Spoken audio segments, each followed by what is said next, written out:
They are the examples of how we can really be true servants with full servitude to Allah subhanahu wa ta'ala in this world. And there are still many examples, many examples. Do we understand how to be true servants? Did we understand this? What was the whole issue of me speaking like this? Or these examples? Imran, why did I mention all these examples? Just for the fun of it? Why? So that you can understand how to be a servant of Allah. How to really, truly be a true believer. Perfecting and implementing what? What's the Arabic word for worship? Ibadah. Now let us continue that verse, inshallah, and we'll call it, inshallah, after that complete.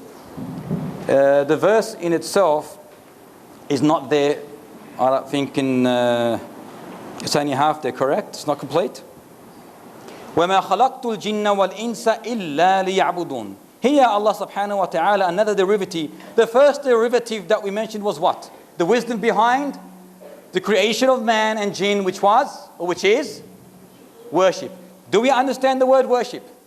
You'll be asked about this, and to give examples. That was the first derivative. The second derivative is the creation of the jinn. We're not going to have a lesson about the jinn. It's basically, jinn is a being, are beings that were created before the creation of man from a smokeless flame of fire, and like man, they have a free will. They live on this earth in a world very parallel to that of man. And in many aspects, they are like us. They eat, they drink, they marry, they procreate, and thus they die, and then they are subjected to a reckoning, which will entail either paradise or hellfire. So their purpose is one. What is it, Ali? Exactly the same as ours and no difference. Derivative number 3. It's not in the actual, you have to go look it up, inshallah ta'ala. This verse must be memorized. Memorized. If not in Arabic, translated into English. The whole of the verse, not just the verse that's, or part of the verse. The whole of the verse.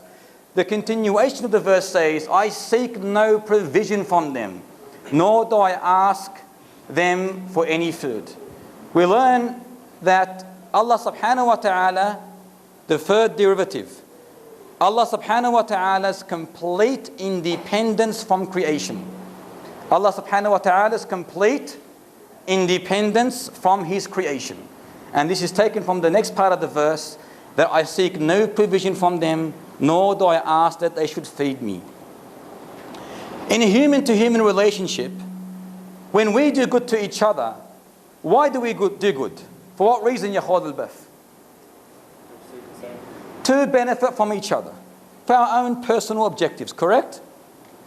But when you do good, when it comes to Allah Ta'ala, know that the good that you are doing is only for whom?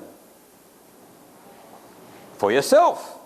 This good in no way brings a benefit to her, to Allah Ta'ala. The creation of man and jinn, or all of existence, is not to bring a benefit to Allah Ta'ala. Allah Ta'ala is all rich, self-sufficient, free of all want. He needs no one. He needs nothing. And inshallah we shall elaborate on this issue as we study the book. But the hadith says, hadith Qudsi in Muslim, that Allah Ta'ala says, O my slaves, you will never ever attain harming me so as to harm me, nor would you attain benefit in me so as to benefit. O my slaves were the first of you and the last of you.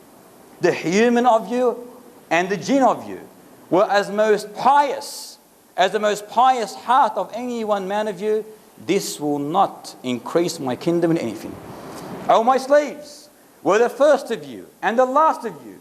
The human in you or of you and the jinn of you were as wicked as the most wicked heart of any one man of you. That will not decrease my kingdom in anything.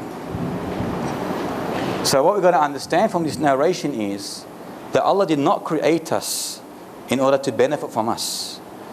The benefit that we do benefits ourselves. He is completely independent from us.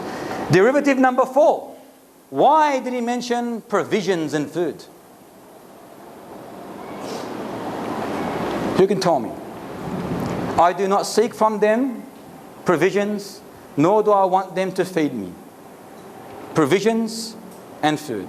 Basically, in a nutshell, it is traditionally known that the greatest need for man is food, clothing, and shelter. So basically, this is why he mentioned it. This is why he mentioned it. And derivative number 5 and the last is the two beautiful names of Allah Ta'ala. It is mentioned in this verse. Inna Allah huwa ar-razzaqu dhul quwwati al-mateen. Indeed, Allah is the all-rich, the provider, the owner of power, the most strong. We can derive two names of Allah Ta'ala. It's not there, but you have to read the verse and try to understand. Ar-Razzaq and Al-Mateen.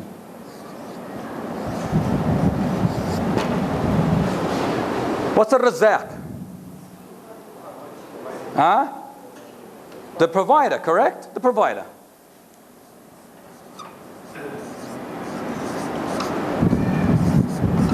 The provider, the sustainer, the cherisher. In other words, Allah provides for and sustains for all of His creation.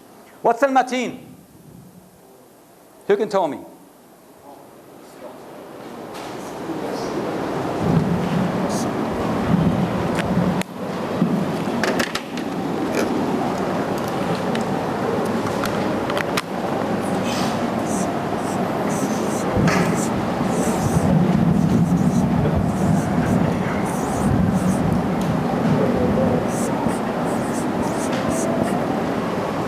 The what? Mr. Dictionary. The what? The omnipotent. The what? That's what the mateen means. The omnipotent, one of his names. The omnipotent, meaning omnipotence denotes extreme power. Extreme power.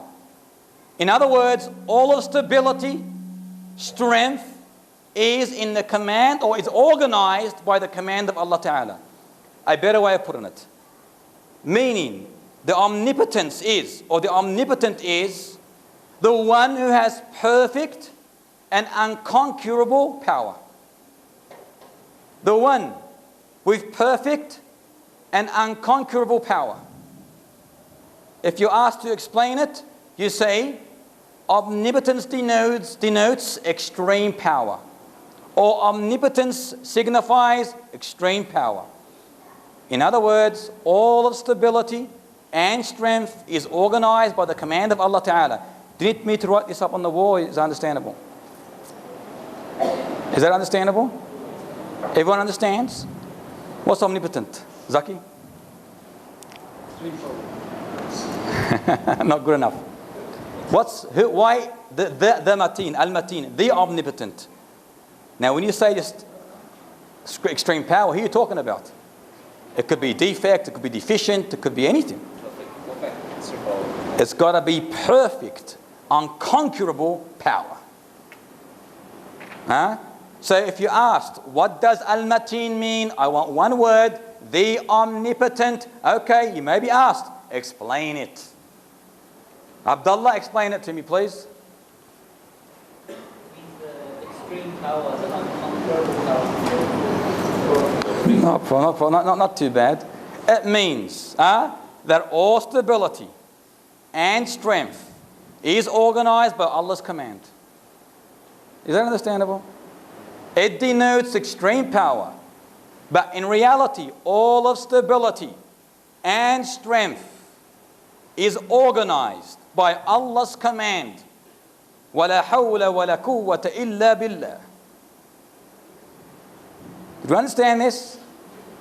Omnipotence, al-mateen. So these are two of Allah's beautiful names that are in this verse derived. That is derivative number 5.